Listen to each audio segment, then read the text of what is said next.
Hi there, this is David, and welcome to my review of Grandia 3, or as I like to say, games so bad that they ruin their series. Before I get started though, let's go back and look at Grandia as a whole. The first Grandia is quite simply a masterpiece. It's one of the crowning achievements of the PlayStation 1 era, has excellent music, gorgeous sprite graphics, fantastic characterization, as well as a gripping coming-of-age storyline set in an expansive, fantastical world. This, in and of itself, would be enough to set it above most RPGs of the era. But the designers went above and beyond by coupling this with an immersive, strategic battle system that keeps you coming back for more. Grandia 2 followed in its predecessor's footsteps, doing all the right things, and is commonly known as one of the best RPGs for the PlayStation 2, as well as for the Dreamcast. And, after two successful jaunts into the genre, Game Arts decided to go in a different direction with the series by pretty much dropping the storyline altogether and focusing instead on the battle system. And this resulted in a Gaiden or side story game, Grandia Extreme, which is a dungeon crawler, and while successful in its own right, it didn't capture the magic of the first two games. So, Game Arts went back to the drawing board and decided to release another traditional RPG and enter Grandia 3.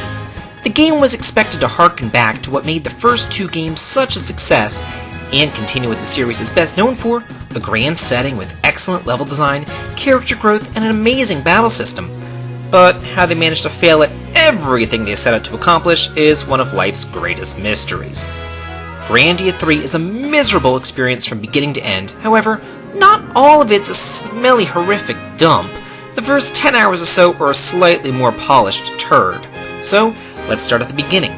The game follows the less-than-grand adventures of Yuki, whose greatest wish is to become a pilot, and the cliché, mysterious, amnesiac magical girl, Alfina. Also, to round his party out comes Yuki's mother, Miranda, and as well as a gambling sailor, Alonzo. Miranda and Alonzo are fantastic characters, both in and out of battle. They're witty and fun, and bring a wonderful sense of sarcastic contrast to the more serious Yuki and Alfina. The outset of the game takes place on Yuki's home island, with the seemingly simple goal of bringing Alfina to the big city of Mendi on the mainland.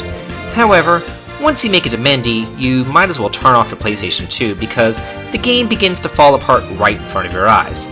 It's almost as if two different teams created the two halves of the game. Miranda and Alonzo abruptly and without reason just up and leave your party, literally never to be seen again, and only to be replaced shortly thereafter with boring anime trope characters who, after joining you, say very little, if anything, else. Also, Alfina does a total 180 and morphs from the mysterious girl to a crying, obnoxious train wreck of a damsel in distress.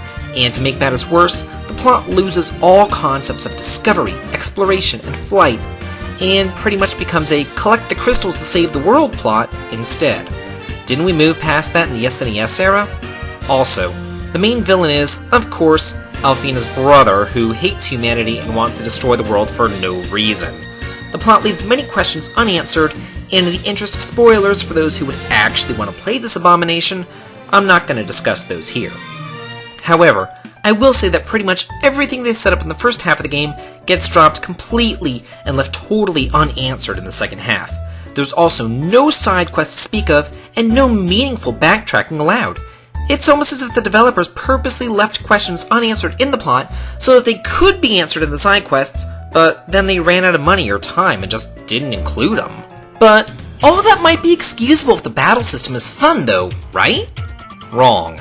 The battle system starts off fast-paced and fun, introducing a new combo system where you knock the enemy into the air, then the rest of your party pretty much gangbangs it.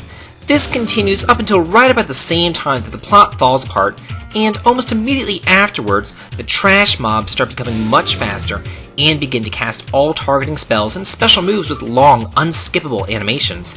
So the battle system, instead of being fast-paced and combination-focused, instead turns into a competition of who can cast the most powerful spell the quickest. The game's hard, much harder than any of the other previous installments as the game progresses, and it becomes easier and easier to die in regular encounters, to say nothing of the bosses, which are insanely brutal, almost to the point of being unfair, but definitely past the point of unfun.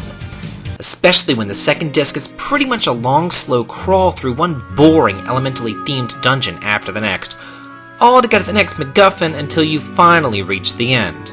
It's no wonder that 10 years after this disaster released, we've still yet to hear anything from the Grandia franchise.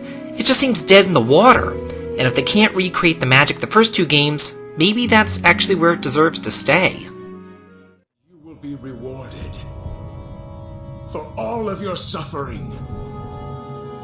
Yes.